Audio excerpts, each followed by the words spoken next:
don't know how many young people who, to your point, have that access. And a lot of times what I've learned is that it was pushing them to think about some historical stuff. So it's back for all the work you do, Doc, in terms of the trauma. And you know, I always trying to orient things to agriculture, right? So sometimes we plant some seeds and they grow in 30 days. Some are growing 2 weeks. We're cultivating the soil, we're watering it. And then you have those others that, because the trauma is so deep, and they act like they got it all together, and they won't accept the help that's right in front of them. And those are some of the most difficult situations and people who are struggling with their past, running away from their past. And no matter how much we try to do our part, sometimes, you know, what is it? Reason, season, a lifetime.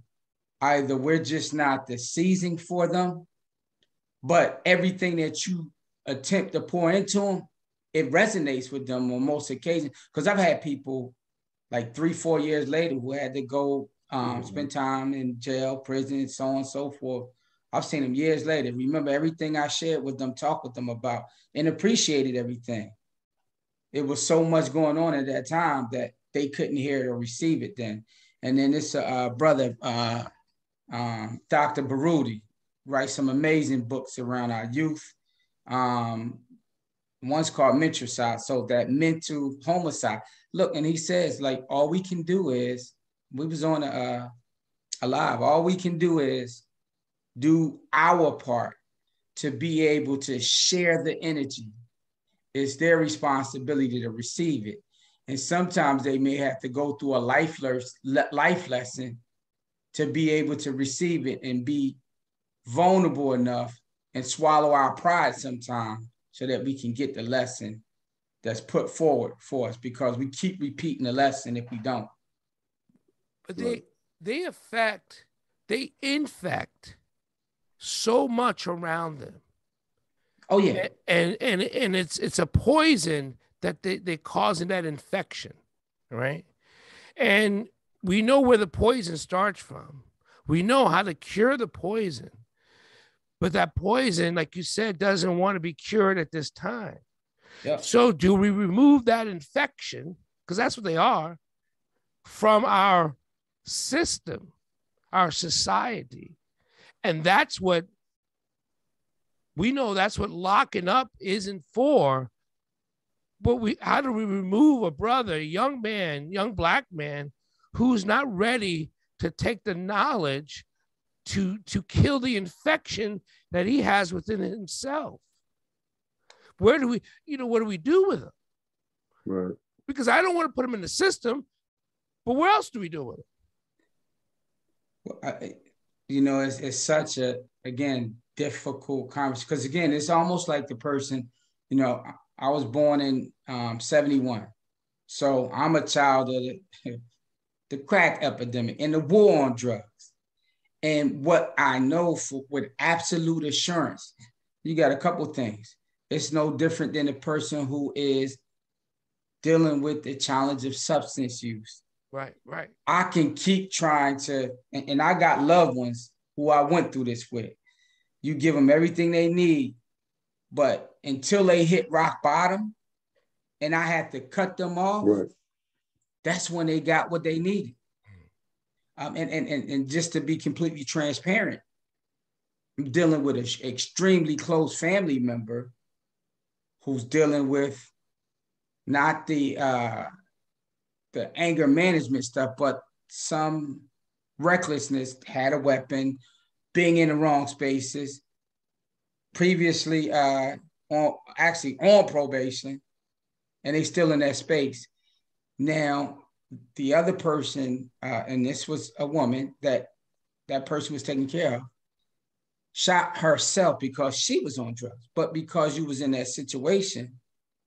Now, they looking at that gives them a reason that they can go after you. So we have to make sure we're mindful of the situations we put ourselves in when we made bad choices.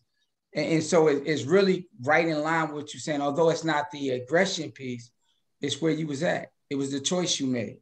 You're trying to position yourself to move from where you was at, but you still in the same situation, expecting a different result. Mm-hmm. And so, like I told him, like, I'm literally, much as I love you, I'm gonna have to let you eat this, because if I don't, the next time you might not be here because you might be dead. And it's that tough love that allows them to understand that we can't save you all the time. Because if I save you all the time, then I enable you to think that somebody's always going to save you. Right. Yeah, you know, and I told my daughter that, and I said, you gotta be okay. Well, I don't know. I said, honey, we gotta be okay. You know, you gotta think about protecting those kids, protecting yourself. But all you sisters out there, whoever will listen to this, don't take abuse from no brother. We know what the prison system is set up to do. We know it's systematic, but that doesn't mean you need to be getting hit and popped over the head talking about, I don't want to arrest my black man. Pump that shit. You better get that nigga out of your house. You know what I mean? And we're like, well, I don't want to be a perpetrator to putting another black man in jail. Well, don't get it twisted, young ladies. You're not putting him in jail. He's putting himself in jail by the activity he's doing. Choices. Yep. And the other thing is, the thing, you know, that you never want to think about is, if we don't address it, when does that escalate into something that can be even more serious with the young lady or the children or anybody in that situation? Because I know what domestic violence is up 30% since COVID, right? And this is globally. If a person is physically abusive, it's because they're not dealing with something that occurred in their life.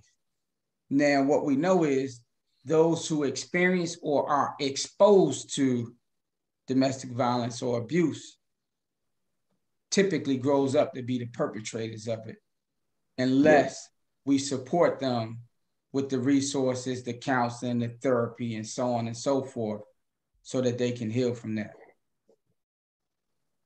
How has the kids, you've been working with kids, and we've been trying to put together this program here in Maryland on recidivism, to work with these people coming out of prison and putting together a program. And the Department of Justice was saying throughout the country that they don't have any more answers anymore. They need a way to help with these guys. And I know you're working with some people that are locked up too, aren't you, Kelly? Yeah, I was going to say, and so for me, it's a multi-generational approach. Wow, oftentimes, you hear him say 2-generational, but if I've been incarcerated, and I'll say this, for my brothers that I've been working with who were incarcerated, come back, Doc, you should see them on a call. Literally, they on a call with their babies in their hand or their young kids on their lap or in the space. And we start off with gratitude, from gratitude to meditation. And so what they experience and what they do, seeing them see their children do that, they said it's one of the greatest things for them. And so they're ready for that change. And they have become some of the peer support leaders in the group. I don't even have to talk about what I bring to the table, because they telling them, look, trust Kelly. This is why you should trust him. He got a story and got a history. He's always been credible, and he did what he said he's going to do. But more importantly, it's a no judgment zone with him. And so as we go through that, I've seen them excel, get jobs. Actually, one of them was just in a magazine, folk who come back, re-entry people who return back to the community and are doing positive things, because he was working in one space, but he had his own business that he started up through a connection I connected him to. And so now he generating his own money off of what he did that was illegal, but really we just flip it to a legal concept and a legal hustle. And now he's flourishing in his zone. And the positive thing is he said, hey, Kel, whatever they need, I got. So I will hire X amount of them and then teach them the same process. That's dope. That's it. You know, we have those pockets of great. That's great, Kelly. Not you, but them, all of it. All of it. We can't just say one person. It's us all. It's so many of the movement. I actually think Happy New Year. Happy New Year, Doc. I actually am afraid. I've been afraid that the way the country is moving with this silly ass fucking president, the way he's trying to demolish a lot of crap, that when the white Republicans who are supremacists take over power again, we're in trouble. Because he's doing everything possible to give it right back over to him. It's amazing. Like it's like he's going by the playbook to turn this country right back to a place that is not safe for a lot of people, not just Black people, but anybody who's a minority that's not one of them. You're in trouble. And you know, and Paul, you know, I had this conversation with somebody. I was like, you think about the people that run our country, Congress, Senate, everything, all those people are still in their 60s and above. Right. And you think about that from a mental standpoint, those people were in the era where we couldn't use their bathrooms. Right. We couldn't congregate with them, you know, so psychologically, are they still there when they see us? I mean, we see the progression. I mean, I was born in 76. I wasn't there, but my mother, my grandmother, all of them was there during that movement. You know what I mean? And it's like, the people that run our country are they still stuck there? Because it's like, all the things that they put in implementing, it's like, this is 50, 60 years and we still talking about the same thing. The same thing. You know? The same right. thing. So it's like, you know, it makes me wonder, mentally, are they still stuck,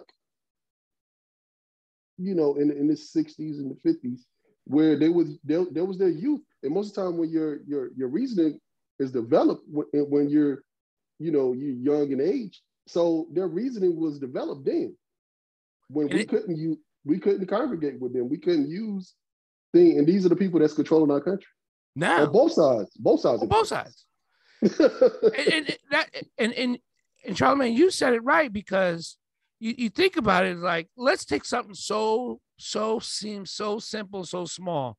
The Voting Rights Act. Right. Why is this a problem? Why is this even a discussion? Like, if people just take, whether you for it or against, well, I don't see how you can be against it, but the Voting Rights Act, how can this not still be passed? That lets you know right there that they're still stuck in that same system. Still stuck. And there's no way anyone could ever tell me that. I don't care if it's that's troublesome to me. And then you have a president that could actually write it into law. He can executive order it. And he hasn't done it. Right. That's kind of scary. It's very scary. You know, and that's the scary part about our country right now. You know, because, hey, you know, I mean, these people, they're getting older. And then, you know, typically, mentally, they revert back to their younger thought process as you get older. It's called Alzheimer's. So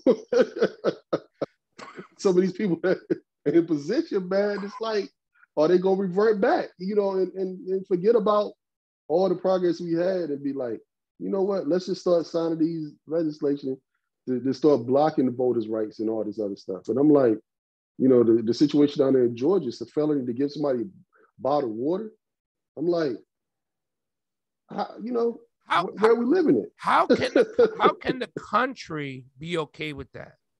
Right. That's what, even if some crazy nut thought of it and says, you know what, you're not allowed to give them bottled water while they're online. One knucklehead can come up with it, but the country is literally going, yeah, we're good with that.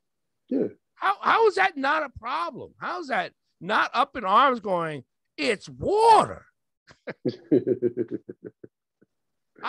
That's a scary thought. It's scary, brother. It's very scary. Like you know, you said it. Is the way the country is shifting. Unless something drops out of the sky for 2024, Republicans come back into power. I mean, I'm just being straight up and blunt with myself. And in all honesty, that's what's going to happen.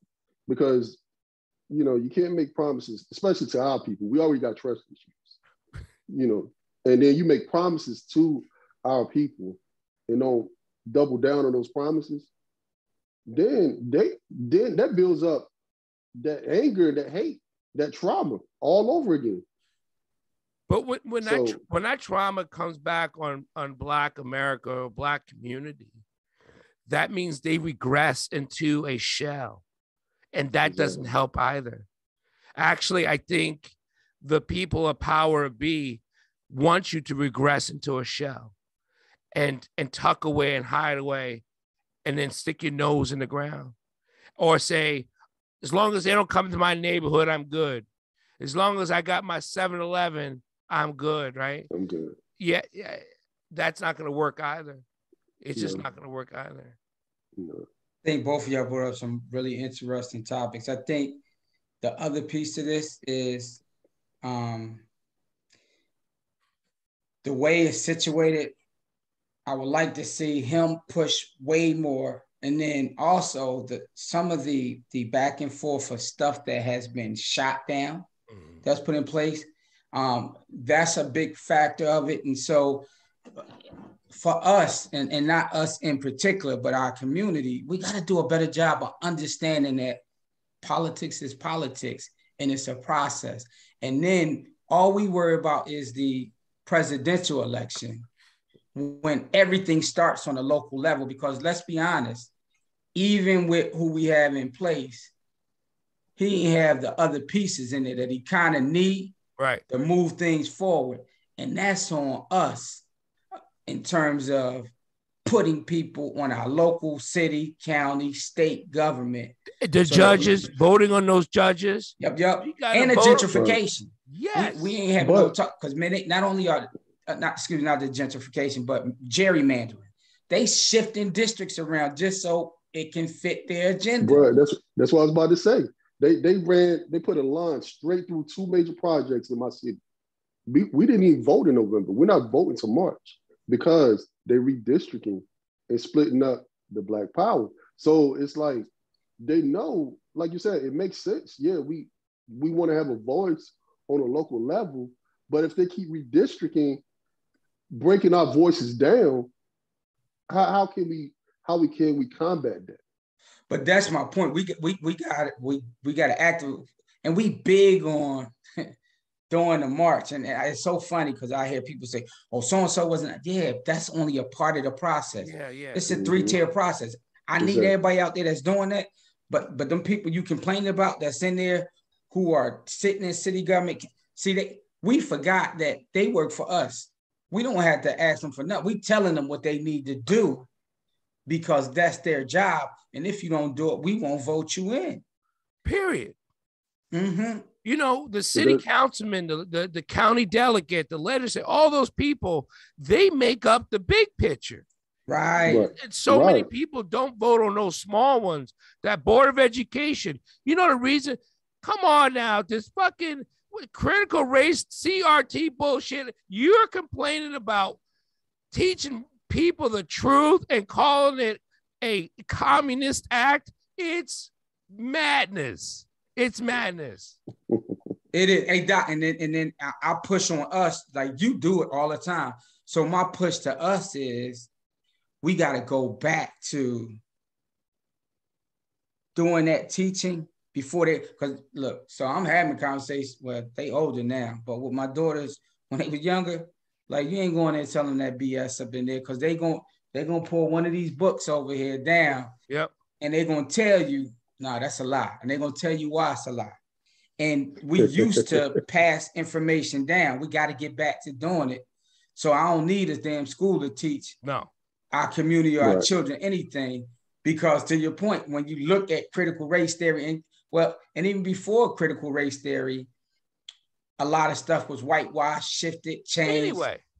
Anyway, you know, I had this conversation with a young lady about what you just said, Kelly, the lies. She was like, why do we send our kids to school to learn lies?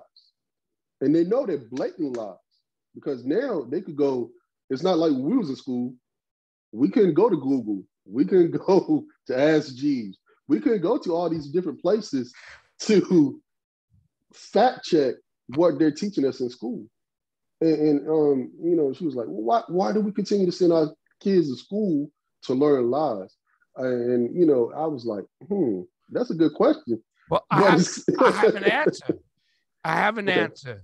Learn the lie that they would tell so you know where they stand.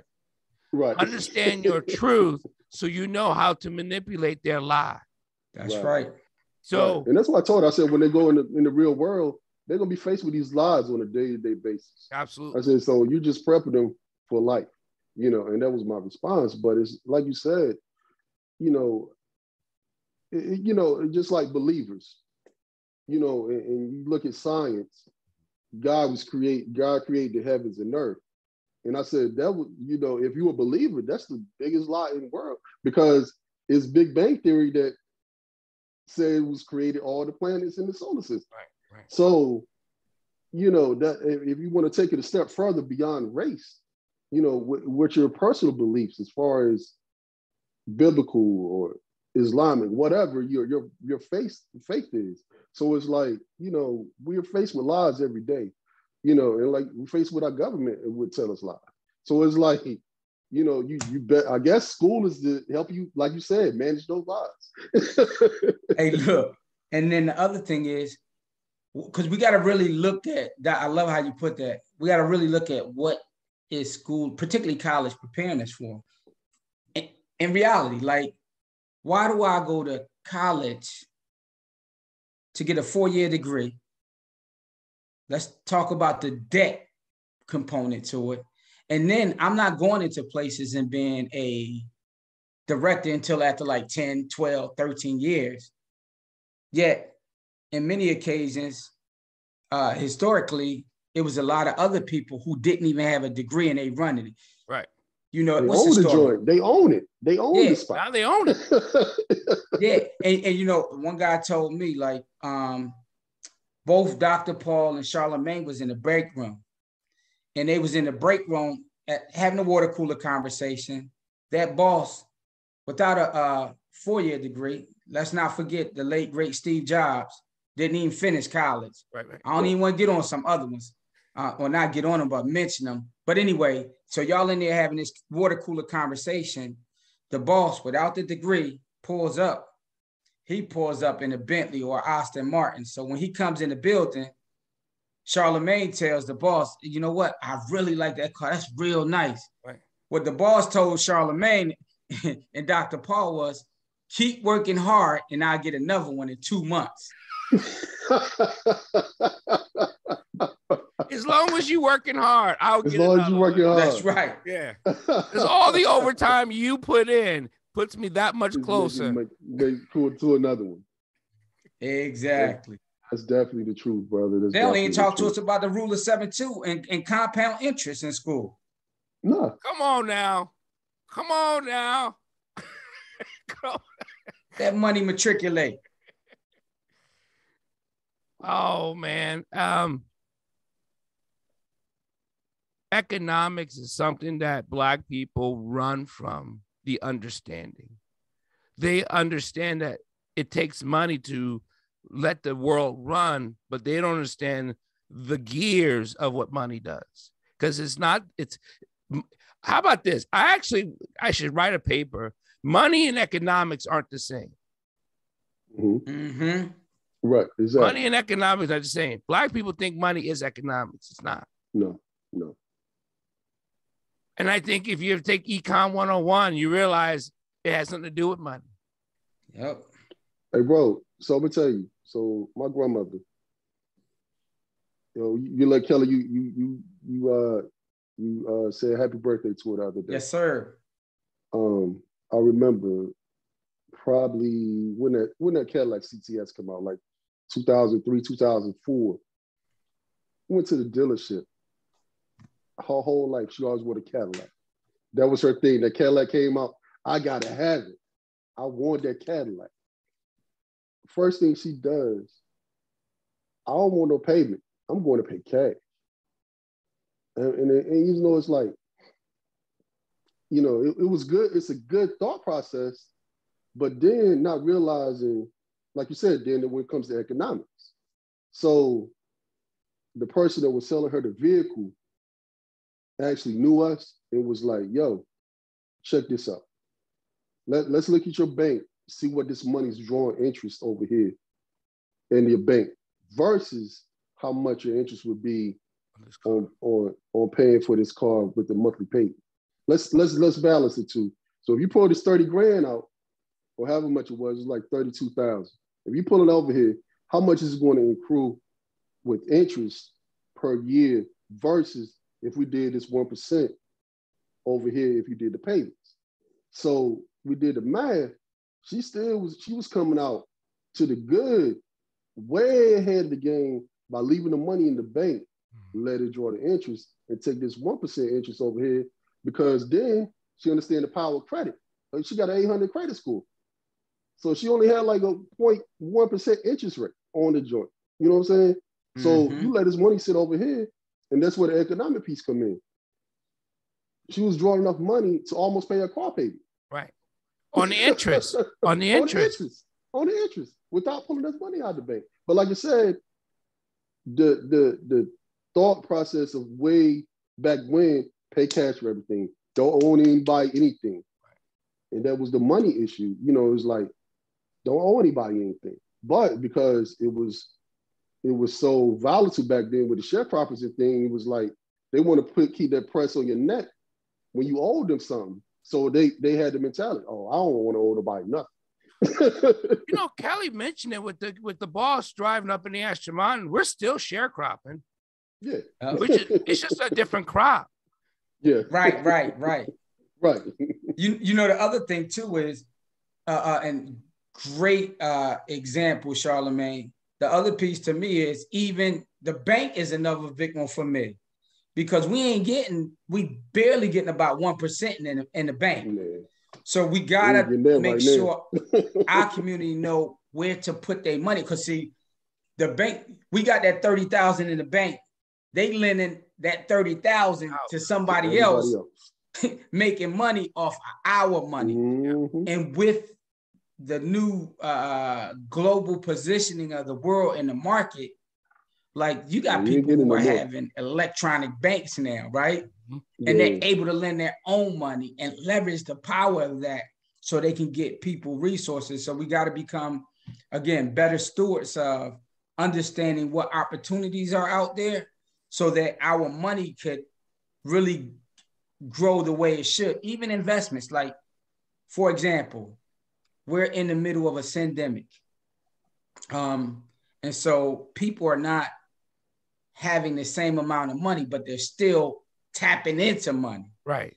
So there's a great opportunity in the investment space because the stocks are down to purchase way more stocks, because whatever go down always going to come up. Right. The name might shift, but the commodity's still going to be there. So you're never really losing that. Right. You invest in the commodity, not the name.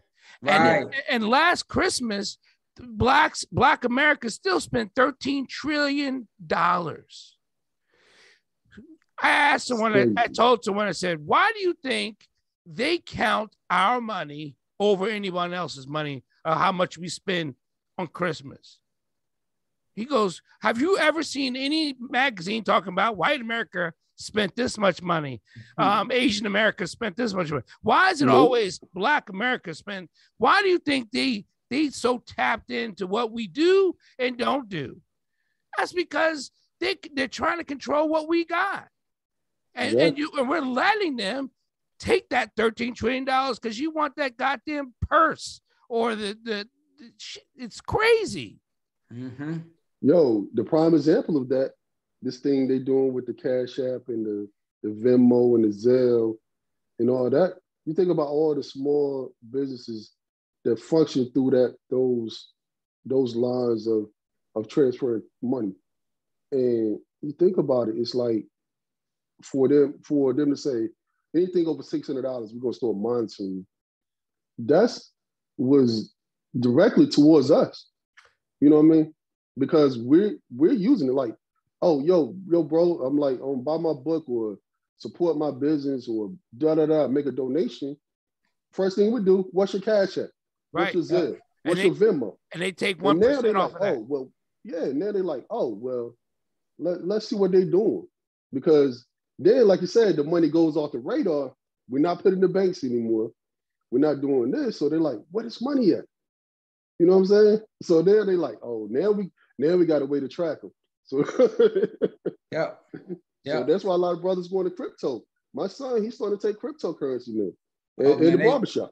They real. He like, yo, he said, Dad, he said, I'm about to start taking crypto in my barbershop. So it's like, these young kids, they like, yo, we getting off the grid again. Well, and I think that's a big part of the fear for them, because they assumed at the first phase of COVID that people was going to acquiesce and go back to business. And like people like, they ain't going back to work. No. They're not trying to figure. Yep. They're like, I'm not going back. I'm not going back to that. Not if I can go do something else. And I saw a crypto machine at a gas station, like a money machine, like an ATM. It was a crypto ATM.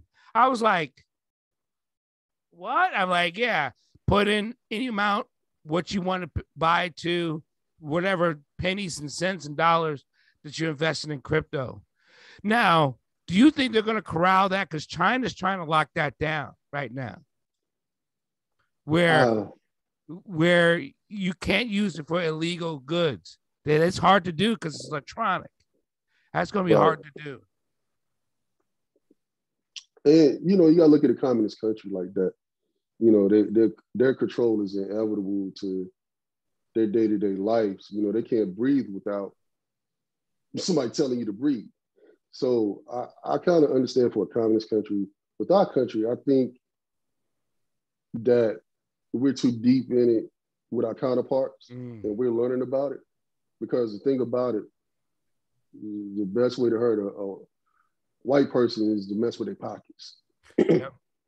And so, therefore, I dare the United States to even mention the fact of discouraging crypto, because you look at Elon Musk and all these other high-powered individuals that's already functioning in this virtual space, the metaverse. So it's like, and then they say, oh, we can't use crypto, you can't use a blockchain for doing anything. Yeah, they're gonna be like, nah, B. That's why they're creating their own metaverse. They're creating their own currencies now to prepare for if something do jump off. So I don't think we're just gonna get to that point. Now, some of these ones, like somebody got jammed up the other day with some fake crypto. Now, that's a whole other thing. But I think people are gonna have to do their research. We, as Black America, as Black people, as Black men, we have to realize that our power has always been within us. That's why they always tried to strip us by so many systematic issues. That goes without saying.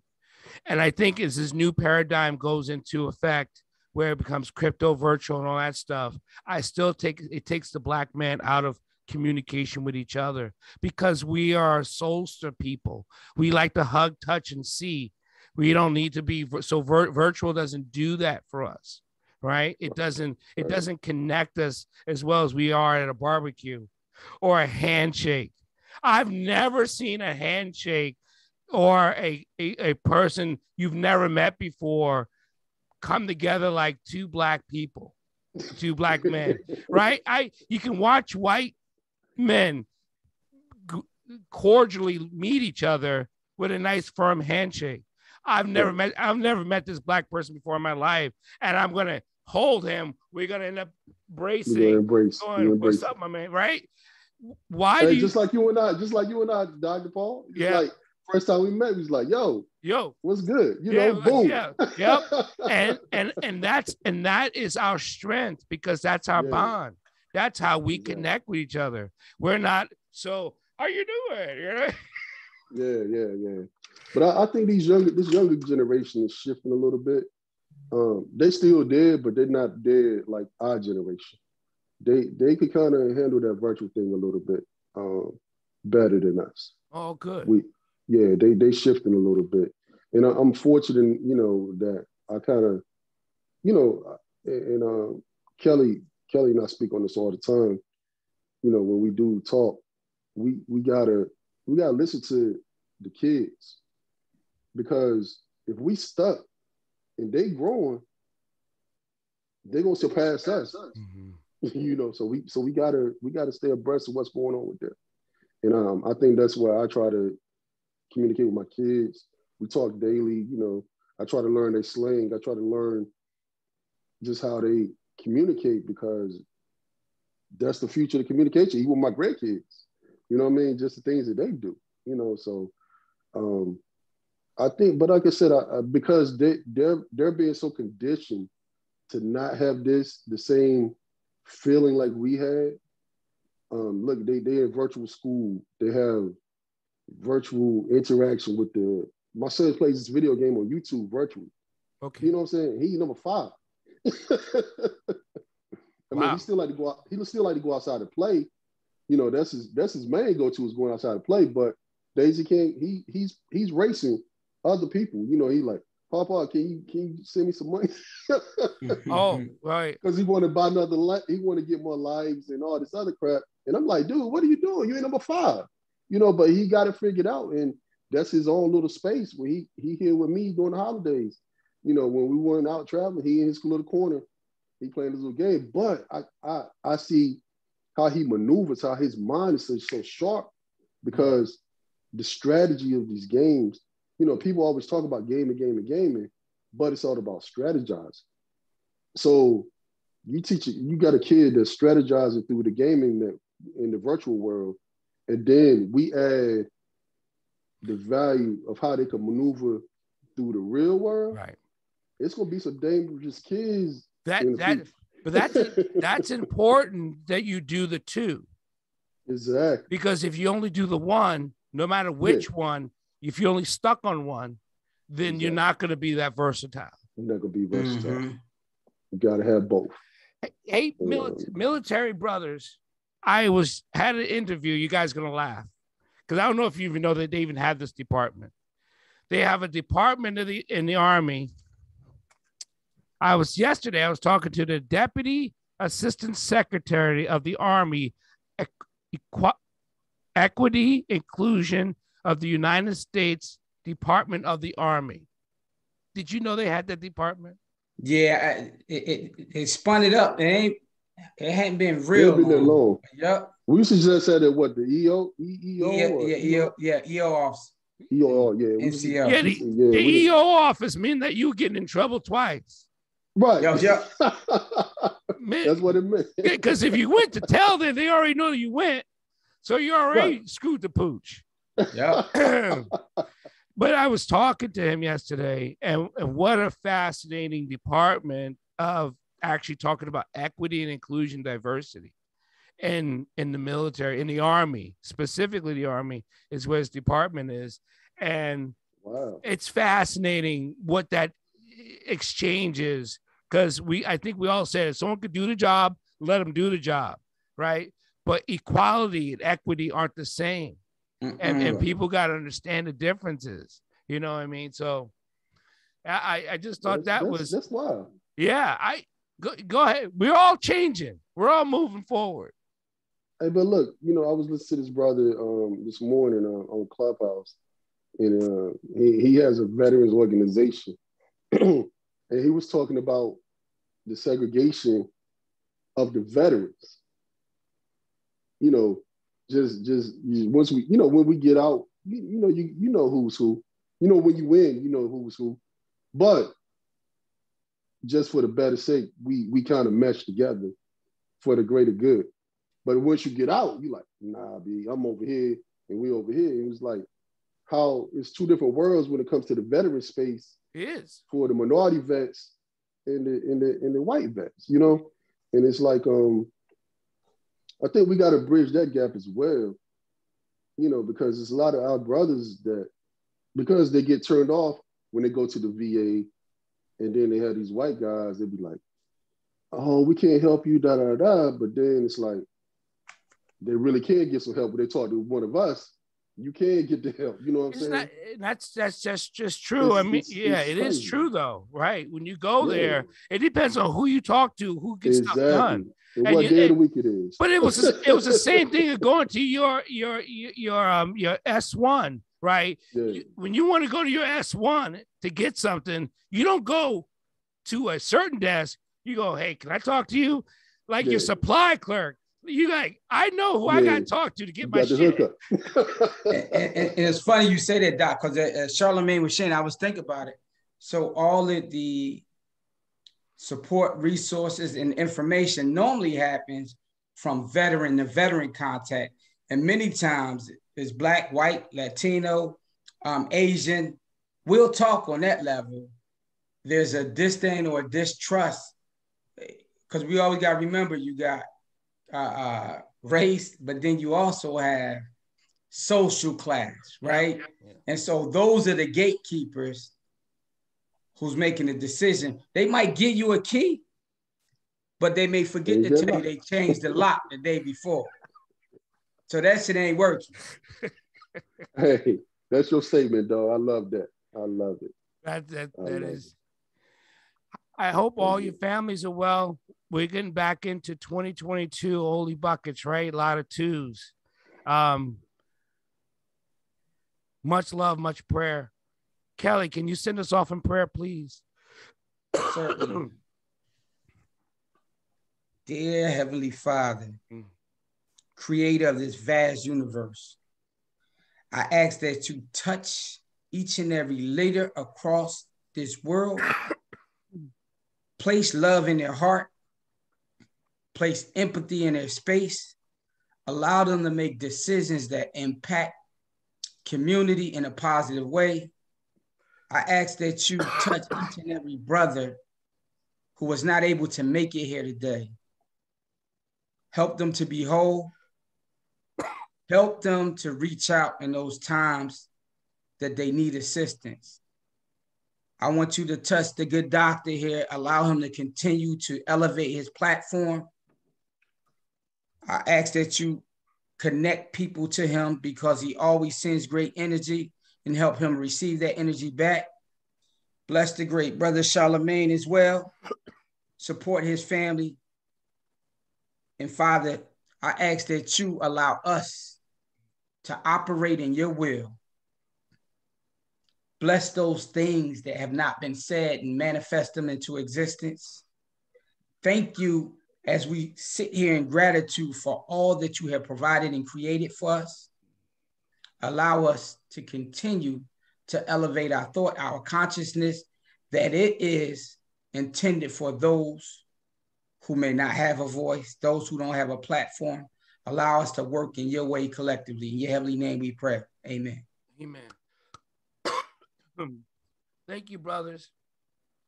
If you need anything, call me, please. Text me. Likewise, if we got to send some herbs and stuff up there, let me know. Yeah, I will. Yeah. Thank you, brothers. I love you. Love you too, brother. All right.